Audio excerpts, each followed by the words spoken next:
Welcome, everyone, to the MMA Happy Hour podcast. I am Kyle Anthony, your host, where today we are talking UFC 328, headlined by Khamzat Chimaev and Sean Strickland. We're going to be breaking down 4 plays here on the show today. Now, last weekend, we absolutely dominated on our client plays, going 4-0, hitting on our top 4% play, which was on Carlos Prates, minus 115. He went out there and absolutely clowned JDM, dominated, slapped him around. It was a great morning, got up early, hit some plays, cashed for 10 units. And now at this point we have cashed 4 of the last 5 weeks. We are on an 18-4 run on our client plays, and on our top play overall, we are on a 5-1 run. We are just absolutely dominating, seeing the board great, and this weekend is going to be no different because we've got a big play lined up, another 5% play set up right now. Have two other plays in there. We'll be adding to that as we get closer to fight night. I will actually be at this event with my 13-year-old son, his first event, so he is ultra excited about this weekend, and we got some great seats, so I'm really pumped to see all of this action live. If you want to see any of the images or anything like that, I will be posting a lot of stuff up on Twitter at Kyle Anthony UFC if you want to take a look. And let's just keep it rolling. So with that being said, let's dive into the main event of the evening between Khamzat Chimaev and Sean Strickland. Now, we got Chimaev sitting at minus 590 on the comeback here. We've got Sean Strickland plus 390. Now, you got Chimaev here, who is recently coming off a title victory over Dricus du Plessis in a fight there where he dominated the wrestling.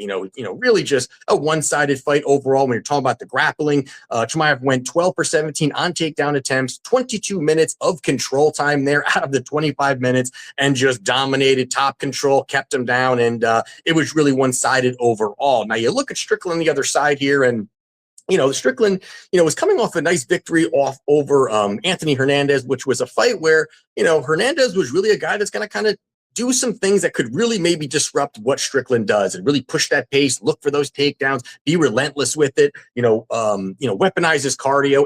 And that's really what he was looking to do. And this was really a one-sided fight here for Strickland. He went out there, outlanded Hernandez 110-55 on significant strikes, then knocked out Hernandez in that third round. But the interesting part about that is the fact that, Hernandez didn't shoot takedowns. For a guy that is his go-to pace, pressure wrestle, all those things, he just didn't do it.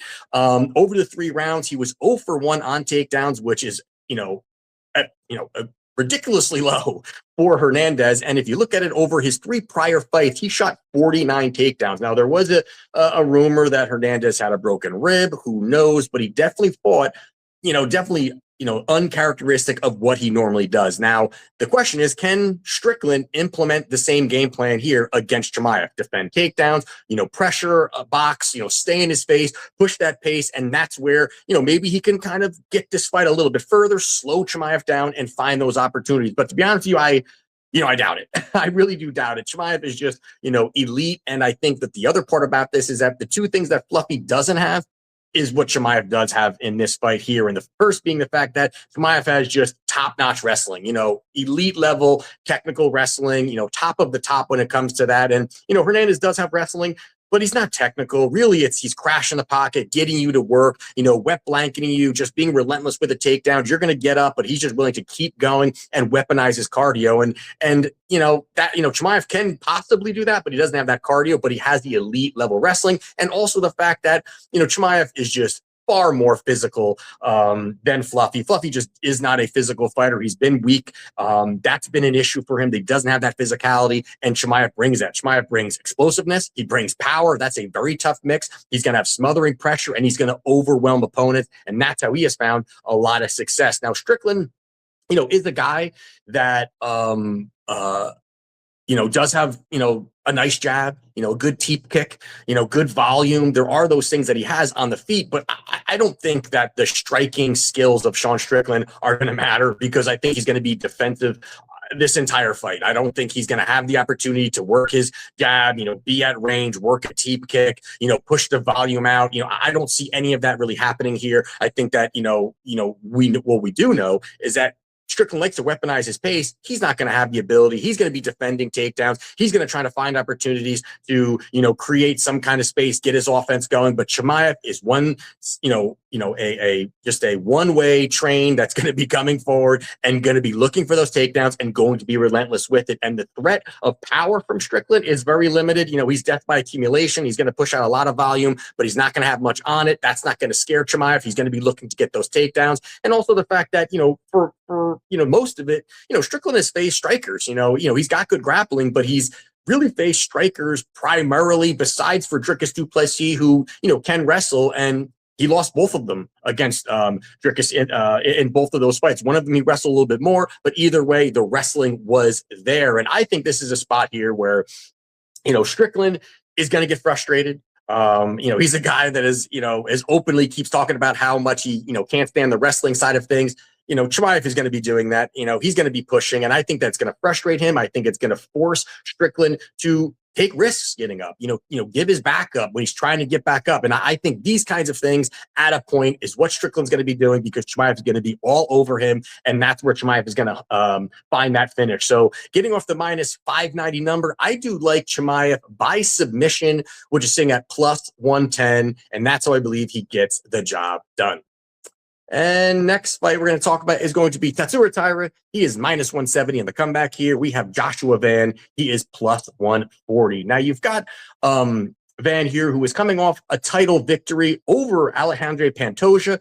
Big fight for him, a big spot for him, a very hyped fight for how young Van is and how much that, how great Pantoja has been. And it was 26 seconds. Pantoja, fell down, popped out his arm, end of story. We didn't really get to see the fight that we all wanted to see. Van kind of losing some fans because he's kind of saying he caused this injury. It was not that much of a fluke, but I guess, maybe we'll see that at another time. But either way, you've got Van, who, overall is a great boxer. He's got the boxing, he's got the volume, he's going to push the pace, he's going to wants to stay in the pocket. He's going to dig to the body. And that's where he's found a lot of success, mixing it up, finding the volume, the boxing, and that pace. And while you've got Taira on their side here, who is a well-rounded fighter with just elite level jiu-jitsu, just top-notch jiu-jitsu. And he's got incredible mat, incredible on the mat. He's able to find the back very quickly, slide to the back, lock it in, get the body lock going. A lot of times when he gets that, the round is over. He's going to,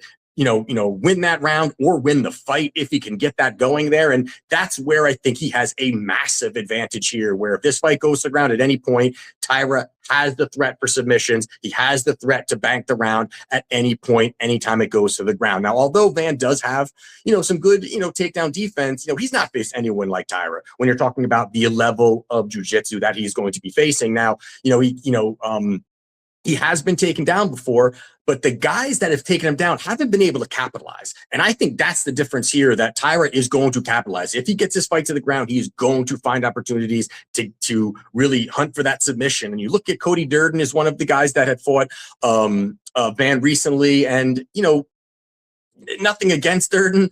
He's got some wrestling. He's got terrible cardio. And yet Durden was 2 for 3 on takedowns in that first round, over 3 minutes of control time, got tired, and the decision did go to Van. But I thought that was kind of eye-opening that you saw how much success Durden was having. Even Ray Saruya, another fight here where Saruya got 4 takedowns, 4 minutes of control time, lost the decision. And I think that this is a spot here that if these guys are finding any type of success, I do believe that Taira finds far more success at a much higher clip. And you see Taira out of his last 4 fights, he's got 13 takedowns. And I think this is a guy that is going to be able to mix it up very, very well. Now, striking wise, I feel like the narrative with striking in this match is the fact that, Van has such an advantage on the, on the feet, and then Taira has such an advantage on the mat. I disagree. I think that Taira has a big advantage, on the mat, and I think he is going to be extremely competitive here on the feet. And, Van, again, he does have the boxing. We just talked about his boxing, his striking, all those things.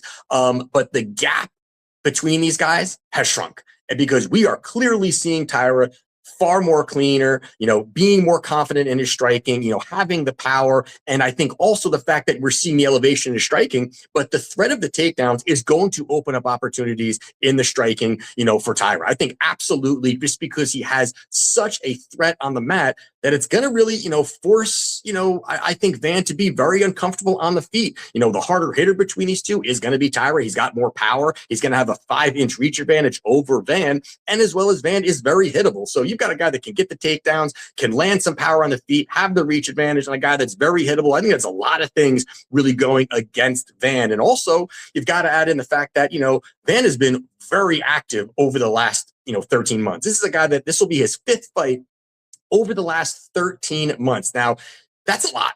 That's extremely taxing on your body. Camp after camp, weight cut after weight cut, back to back to back. He's 24 years old. He's a young kid. I get he can bounce back, all those things. Even Pantoja fight was a quick fight, but still, there is a reason why elite level fighters, top 5, top 8, whatever it is, don't fight 4 or 5 times a year. It's because you need to heal. You need to rest. You need to recover your body, regardless of what kind of fight you're in. You just kind of need to recover.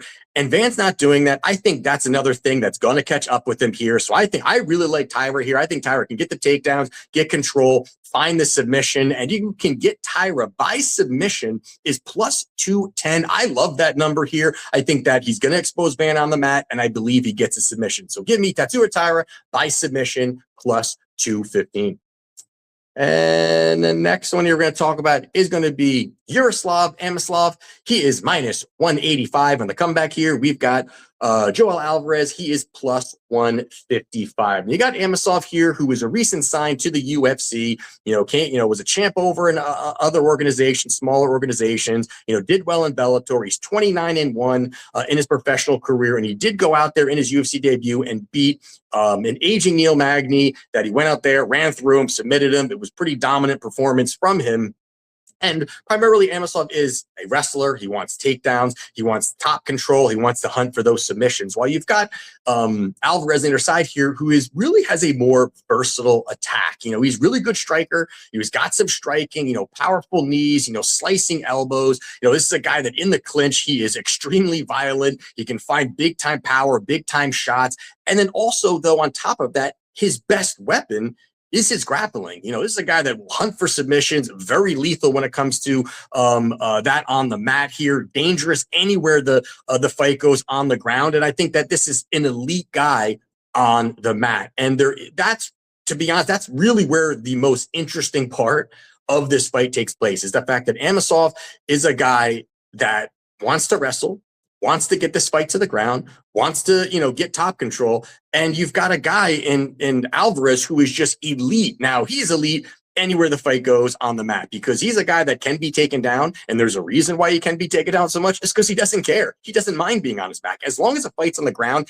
he's willing to start to hunt for something. He's a guy that can threaten a submission, again, anywhere, off of his back, on top, standing, in the clinch, he's starting to hunt for things. He is just so opportunistic with that submission game. And I think that Amosov is going into the strength of Joel Alvarez, and I think he kind of has to, because he doesn't have another option here. And I think that this is also a step up in competition for Amosov, and he is the minus, 180, 200 in this fight here. And I think that's off. I think that's definitely off. I think that Alvarez, this should be a pick'em. Alvarez may be a slight favor here, that I do believe. And, and the submission game of Alvarez, out of his 23 victories, 17 do come by submission here. And I think he's going to force scrambles. He's going to threaten submissions and force Amosov to, start to move, not just, I don't see Amosov just laying on top of Alvarez for 3 rounds. And that's how it goes. I think there's going to be very suspect moments for him. I think that Alvarez is going to threaten, and there's going to be opportunities for him on the mat. Now, striking wise, it is really one-sided in my opinion here. I think that Alvarez, far better striker, far cleaner kickboxer, far more power, can mix it up a lot better here. And Amosov is very basic, doesn't have great striking, and is going to be really, I think, desperate for takedowns. And that's where, might put his head in the wrong spot, might leave his arm out. And I think that Alvarez can threaten submissions. He can threaten a knockout. He can also, win a submission. Win by decision here. So I do like, Joel Alvarez here. I think that you can get some plus money on him, and some nice plus money at plus 155. I believe that's the side. I also don't mind a little sprinkle here on Joel Alvarez inside the distance, that's sitting at plus 275. So give me Joel Alvarez plus 155 to get the job done. And the last one here we're going to talk about is going to be King Green. He is minus 335 in the comeback here. We've got Jeremy Stephens. He is plus 275. Now, this is an absolute battle for the ages. And when I say ages, I mean these guys are old. You've got two 39-year-olds, two longtime MMA vets, two guys that, have been journeyman fighters throughout their career, and they have journeyman records. You've got Green, 34-17 career record, and Stephens, 29-22 career record. Now, Stephens pretty much has been focusing on boxing, and that's already a red flag. The guy's been primarily just, openly talking about, MMA's kind of been on the back burner. He's kind of been just focusing on boxing and those kinds of things and, bare knuckle, whatever it may be. And out of his last 7 fights, combat fights, he has 5 boxing matches. So again, he has really been focusing just on boxing. That's not a good sign here. And probably he should be focusing just on boxing, because right now he is on a 1-8 run in MMA. 1-8 out of his last 9 in multiple organizations, but he's continuing to lose in MMA. While Green has been focused on MMA primarily here, he's on back-to-back wins against Lance Gibson Jr., completely exposed Daniel Zellhuber in the last fight there, and there's no doubt that he has faced the higher strength of schedule, tougher strength of schedule, and has had some success. Now, he's been knocked out and beaten by a couple of really, really good fighters, but again, he has fought consistently fighting top level fighters. Green has been fighting overall. And I still think that we're not seeing Green really decline. The chin could be a question mark. There could be issues there where it's a little suspect. Maybe he can't take a punch really that well, but I still think that, his skills there, his hand speed's there, his footwork is there. The volume's there, all of those things still are there. And I don't really think that Stephens can compete on the striking with him. I think also Green can look for a takedown if he wants to mix it up a little bit. Stephens really wings punches, throws them at 100%. Sure, he's going to look to test that chin. There's no doubt he's going to look to test the chin of Green, but I don't think he lands it. I think that Green can work at from the outside, pitter-patter shots, get some takedowns to mix it in, and bank some rounds. So in this spot here, I think Green is a far better minute winner. And I do like Bobby Green by decision, which is sitting around plus 125. I like that number here, getting off the minus 335. I think Green gets the job done by decision. So give me Bobby Green by decision plus 125. So there you have it for my plays for UFC 328. If you want to become a client, link down in the description. Again, I've got a 5% play up, as well as some other plays. We'll be having a lot of plays for this weekend. Again, I'm going to be there. I am really excited about it. I can't wait to see my son's, facial expressions and excitement once we get there and start watching all the fights. So really pumped up about that. But let's make it another profitable evening for UFC. And let's keep this train going. And we are dominating. We're red hot. And I'll see you next week with another winner. So see you next week. And let's cash.